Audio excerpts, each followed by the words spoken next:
लाडो, मैं ज़रा बाहर जाकर आता हूँ। मुझे घर वापस आने में देर हो सकती है। तब तक तुम अपना और बच्चों का ध्यान रखना। ठीक है बल्लू जी, आप भी अपना ध्यान रखना। बल्लू घर से बाहर निकल पड़ता है। मम्मी, क्या हम खेलने के लिए बाहर जाएं? ठीक है बच्चों, लेकिन ज्यादा दूर मत जाना। यही पास में ही खेलना और अपना ध्यान रखना। हाँ मम्मी, हम हमारा ध्यान रखेंगे। बच्चे भी खेलने के लिए बाहर चले जाते हैं। चलो, जब तक बल्लू जी और बच्चे बाहर गए हैं, तब तक मैं घर की साफ सफाई कर लेती हूँ। लाडो भी साफ सफाई के काम में लग जाती है। दोपहर होते होते बच्चे बाहर से खेलकर घर वापस आ जाते हैं। मम्मी, हमें बहुत भूख लगी है। हाँ मम्मी, आज आपने खाने में क्या बनाया है? अरे हाँ, ठीक है। तुम दोनों पहले फ्रेश हो जाओ, तब तक मैं तुम दोनों के लिए खाना लगाती हूँ। जब तक बच्चे फ्रेश हो रहे हैं, तब तक लाडो बच्चों के लिए खाना लगाती है। थोड़ी ही देर में शाम हो जाती है। शाम होते होते बल्लू भी अपने घर वापस आ जाता है। ये लो लाडो, मैं हम सब के लिए आइसक्रीम लेकर आया हूँ। वाव, आइसक्रीम! थैंक यू पापा। सारे बड़े चाव से आइसक्रीम खाने लगते हैं। थोड़ी ही देर में रात भी हो जाती है। बच्चे अपने माँ बाप के पास सो रहे थे। अजी, ये बाहर अचानक इतनी ठंडी ठंडी हवा कैसे चल रही है? रुको, मैं दरवाज़ा खोलकर ज़रा बाहर जाकर देख कर आता हूँ। बल्लू दरवाजा खोलकर घर के बाहर आकर देखता है। जब उसने बाहर आकर देखा, बाहर तो बहुत तेज ठंडी ठंडी हवाएं चल रही थी। जब उसने आसमान की तरफ देखा, तब तो वो बहुत घबरा गया। क्या हुआ बल्लू जी? आप बहुत घबराए हुए लग रहे हो। बोलिए ना, आपने बाहर ऐसा क्या देख लिया? अरे बाप रे लाडो, बाहर तो बहुत तेज ठंडी ठंडी हवाएं चल रही है। लगता है बहुत बड़ा तूफान आने वाला है। और जब मैंने आसमान की तरफ देखा, तब तो मैं और ज़्यादा घबरा गया, क्योंकि आसमान में सब तरफ घने घने काले बादल छाए हुए हैं। लगता है अब थोड़ी ही देर में तूफान के साथ साथ तेज बारिश भी होगी। अरे बाप रे बल्लू जी, अब हम क्या करेंगे? मुझे तो बहुत डर लग रहा है। ये बिन मौसम तूफान और बारिश बहुत खतरनाक होते हैं। क्या हमारा ये घोंसला इस सब को झेल पाएगा? क्या पता लाडो, लेकिन हमें सतर्क रहना होगा। कुछ ही देर में बिजली के कड़कड़ाहट के साथ साथ तेज बारिश शुरू हो जाती है। बारिश और हवा इतनी तेज थी, उस वजह से लाडो और बल्लू का घोंसला जोर जोर से हिलने लगा। उस वजह से बच्चे भी नींद से जाग गए। मम्मी, पापा, हमें बहुत डर लग रहा है। डरो मत बच्चों, मैं और पापा है ना तुम्हारे पास। तेज हवाओं की वजह से अचानक घोंसले की छत टूटकर हवा में उड़ जाती है। अजी, अब हम क्या करेंगे? लाडो, हमें ये घोंसला छोड़ना होगा। दोनों बच्चों को लेकर अपने साथ जरूरी सामान लेके घोंसले के बाहर आ जाते हैं। उनके बाहर आते ही घोंसला धड़ाम से नीचे जमीन पर गिर जाता है। चलो लाडो, हमें यहाँ से निकलना होगा। लाडो, बच्चे और बल्लू अपने आंखों में आंसू लेकर उस तेज बारिश और तूफान में अपने टूटे हुए घर को छोड़कर वहां से निकल पड़ते हैं। अजी, अब और कितनी देर? हम रात भर से उड़ रहे हैं। हाँ पापा, हम बहुत थक गए हैं। हमारे पंख बहुत दर्द कर रहे हैं। अब हम और नहीं उड़ सकते। लाडो, बच्चों, बस अब थोड़ी देर और। वो देखो नीचे, नीचे एक बहुत बड़ा जंगल दिख रहा है। हम सब वहाँ जाकर रुकने वाले हैं। सुबह हो गई। थोड़ी ही देर में सारे उस जंगल में आ जाते हैं। वो सब नीचे आकर एक पेड़ की डाली पर बैठे हुए थे। बल्लू जी, ये हम कौन से जंगल में आ गए हैं? ये जंगल तो बहुत बड़ा दिख रहा है। हाँ पापा, मुझे तो ये जंगल बहुत डरावना लग रहा है। लाडो, बच्चों, तुम डरो मत, मैं हूं ना तुम्हारे पास। हमारा घर तो तूफान की वजह से टूट गया। अब हमें इसी जंगल में यही कहीं आसपास एक नया घोंसला बनाकर रहना होगा। बल्लू जी, अभी हम चारों बहुत थक गए हैं। आज के दिन हम यही कहीं आसपास किसी के पुराने घोंसले में रुक जाते हैं। कल सुबह होते ही हम हमारा नया घोंसला बनाने के काम में लग जाएंगे। ठीक है लाडो, हम ऐसा ही करेंगे।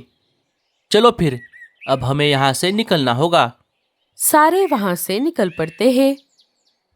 कुछ देर आसपास ढूंढने के बाद उन्हें एक पेड़ के अंदर बना पुराना घोंसला मिल जाता है। वो उसमें चले जाते हैं। बल्लू जी, ये घोंसला आज की रात गुजारने के लिए अच्छा रहेगा। हाँ लाडो, अब जब तक हम हमारा नया घोंसला नहीं बना लेते, तब तक हम चारों इसी घोंसले में रहेंगे। चलो, अनाज तो मुझे मिल गया। अब सीधा घर चली जाती हूँ। जब मीनू मौसी उनके घोंसले के पास से गुजर रही थी, तब उन्हें घोंसले के अंदर लाडो, बल्लू और बच्चे दिखाई दिए। अरे, ये पंछी कौन है? मैंने पहले तो इन्हें इस जंगल में कभी नहीं देखा। मीनू मौसी उनके घोंसले के बाहर आ जाती है। उन्हें देखकर लाडो घोंसले से बाहर आ जाती है। अरे चिड़िया, तुम कौन हो? मैंने पहले तो तुम्हें इस जंगल में कभी नहीं देखा। क्या तुम सब रास्ता भटक गए हो? अरे नहीं नहीं बहन जी, हम रास्ता नहीं भटके। दरअसल बात ऐसी है कि लाडो मीनू मौसी को घटी हुई सारी घटना बता देती है। इसलिए मैं और मेरा परिवार हमारा सहारा जंगल छोड़कर इस जंगल में रहने आए हैं। मेरा नाम है लाडो, मेरे पति का नाम है बल्लू और मेरे बच्चों का सोनू और पिंकी। अच्छा, तो ऐसी बात है। लाडो, पहले तो तुम्हारा और तुम्हारे परिवार का हमारे सुंदरबन जंगल में स्वागत है। मेरा नाम मीनू है। यहाँ पर सब मुझे मीनू मौसी बुलाते हैं।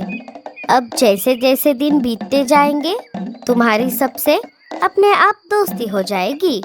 और अब पिछली सारी बातों को भूल जाओ और इस जंगल में तुम्हारी नई शुरुआत करो। लेकिन हाँ, इस जंगल में कुछ बदमाश पंछी भी रहते हैं, उनसे जरा बचकर रहना। वैसे तो ये घोंसला किसका है ये तो मुझे नहीं पता, लेकिन तुम सब सतर्क रहना। चाहो तो तुम सब अभी मेरे साथ मेरे घर चलो। जब तक तुम्हारा नया घोंसला नहीं बनता, तब तक तुम सब मेरे घर पर रहना। नहीं नहीं मीनू मौसी, आपका बहुत बहुत शुक्रिया। हम बस आज रात के लिए यहाँ रुकेंगे। कल सुबह होते ही हम हमारा नया घोंसला बना लेंगे। अच्छा ठीक है, फिर अब मैं चलती हूँ। अगर मेरी कोई जरूरत पड़े तो मुझे जरूर याद करना। मीनू मौसी अपने घर का पता देकर अपने घर की तरफ चली जाती है। मीनू मौसी को जाकर अभी कुछ ही देर हुई थी, तभी भूरा और रीमा उनके घोंसले के पास वाले पेड़ पर आकर बैठ जाते हैं। चलिए भूरे जी, इन नए पंछियों की जरा फिरकी लेते हैं। दोनों उनके घोंसले के बाहर आ जाते हैं। भूरा जोर से उनको आवाज लगाता है। अरे ओ बिन बुलाए मेहमान, बाहर आ जाओ। बल्लू घोंसले से बाहर आ जाता है। कहिए भाई साहब, मैं आपकी क्या मदद कर सकता हूँ? अरे वो सब जाने दे, तू पहले तेरे परिवार को लेकर मेरे घोंसले से बाहर निकल। अच्छा, तो ये घोंसला आपका है? भाई साहब, मेरा नाम बल्लू है। दरअसल बात ऐसी है कि बल्लू सारी बात उन दोनों को भी बता देता है। भाई साहब, बस आज रात के लिए हमें इस घोंसले में रहने दो। सुबह होते ही हम यहाँ से चले जाएंगे। बड़े आए रहने वाले। हमने क्या यहाँ पर धर्मशाला खोल कर रखी है? अगर रहना है तो कुछ ना कुछ देना होगा। रीमा की बात सुनते ही लाडो अंदर से थोड़ा अनाज लेकर बाहर आ जाती है। बहन जी, अभी तो हमारे पास बस ये अनाज है, बाकी हमारे पास कुछ भी नहीं है। ठीक है, हम ये अनाज ले लेते हैं, लेकिन बस आज के लिए। कल सुबह होते ही ये घोंसला खाली कर देना। इतना बोलकर दोनों वहां से चले जाते हैं। क्यों भूरे जी, कैसा लगा? रीमा, तुम्हारा जवाब नहीं। ऐसे कामों में तुम बहुत माहिर हो। थोड़ी ही देर में रात हो जाती है। लाडो, बल्लू और बच्चे सोने ही वाले थे कि तभी उन्हें दरवाजे के बाहर एक शिकारी चील उनके घोंसले की तरफ आते हुए दिखाई दिया। अरे बाप रे, लाडो, वो चील तो इधर ही आ रहा है। चील घोंसले के बाहर आकर बैठ जाता है। चलो, आज का खाने का जुगाड़ तो हो गया। आज मैं पेट भर के खाना खाऊंगा। अरे बाप रे, लाडो, ये घोंसला तो इस शिकारी चील का है। इसका मतलब उस कौवा और कौवी ने हमें उल्लू बना दिया। हाँ बल्लू जी, अब हम क्या करेंगे? लाडो, अब हम आगे के दरवाजे से तो नहीं बाहर जा सकते, क्योंकि वो चील हमें पकड़ लेगा। हम एक काम करते हैं, उसके अंदर आने से पहले हम इस पीछे वाले खिड़की से बाहर निकल जाते हैं। चील के अंदर आने से पहले लाडो, बच्चे और बल्लू घोंसले के पीछे वाली खिड़की से बाहर निकल जाते हैं। चील शिकार को लेकर घोंसले के अंदर आ जाता है। अरे, मुझे यहाँ कुछ अलग सी गंध आ रही है। लगता है जब मैं मेरे घोंसले में नहीं था तब यहाँ कोई नया पंछी आया था। छह, मुझे आने में देर हो गई। लगता है मेरे आने से पहले वो यहाँ से चला गया। लेकिन कोई बात नहीं, अभी मेरे पास जो शिकार है मैं उसे खा लेता हूँ। बल्लू जी, अब हमारा क्या होगा? लाडो, आज रात के लिए हम उन मीनू मौसी के पास जाते हैं। थोड़ी ही देर में सारे मीनू मौसी के घर में आ जाते हैं। लाडो सारी बात मीनू मौसी को बता देती है। लगता है तुम्हारा पाला रीमा और भूरे से हुआ था। वो दोनों बहुत बदमाश है। कल सुबह होते ही मैं उन दोनों को अच्छा सबक सिखाऊंगी। लेकिन अच्छा हुआ तुम सब उस शिकारी चील से बच गए। अब डरने की कोई बात नहीं है। तुम सब अब मीनू मौसी के घर पर हो। यहाँ तुम्हें कोई परेशानी नहीं होगी। रुको, मैं तुम सबके लिए गर्मा गर्म खाना लगाती हूँ। सारे बहुत भूखे थे। मीनू मौसी सबके लिए खाना लगाती है। सब भरपेट खाना खाने लगते हैं। खाना खाने के बाद सब सो जाते हैं। फिर अचानक आधी रात को सुंदरबन जंगल में भी ठंडी ठंडी तेज हवाएं बहने लगती है और बादल भी जोर जोर से गरजने लगते हैं। इस सब की वजह से सारे नींद से जाग जाते हैं। अरे बाप रे, बल्लू जी, अब क्या यहाँ पर भी बारिश होगी? अरे लाडो, तुम चिंता मत करो। ये जंगल एक वर्षावन है। यहाँ पर साल के 12 महीने बारिश होती रहती है। मेरा घोंसला बहुत मजबूत है, हमें कुछ नहीं होगा। थोड़ी देर तूफान और बारिश ऐसे ही चलती रही। फिर अचानक तूफान और तेज हो गया। इस वजह से मीनू मौसी का घोंसला जोर जोर से हिलने लगा। देखते ही देखते घोंसले की छत टूटकर हवा में उड़ गई। अरे बाप रे, ये क्या हो गया? लाडो, पल्लू, बच्चों, हमें यहाँ से बाहर निकलना होगा।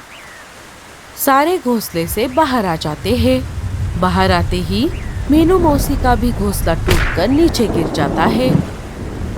अरे बाप रे, ये क्या हो गया? आज तक तो ऐसा कभी नहीं हुआ। मैंने मेरा घोंसला बहुत मजबूत बनाया था, पता नहीं ऐसा कैसे हो गया। मीनू मौसी, हमारे साथ भी ऐसा ही हुआ था। ये तूफान बहुत भयानक है। अब हमें यहाँ से निकलना होगा। हाँ मीनू मौसी, अब हमें किसी सुरक्षित जगह की खोज करनी होगी। सारे वहाँ से उस भारी बारिश में भीगते हुए निकल पड़े। बहुत देर तक खोज करने के बाद भी उन्हें कहीं पर भी सुरक्षित जगह नहीं मिली। सारे थक हार कर एक पेड़ पर आकर बैठ गए।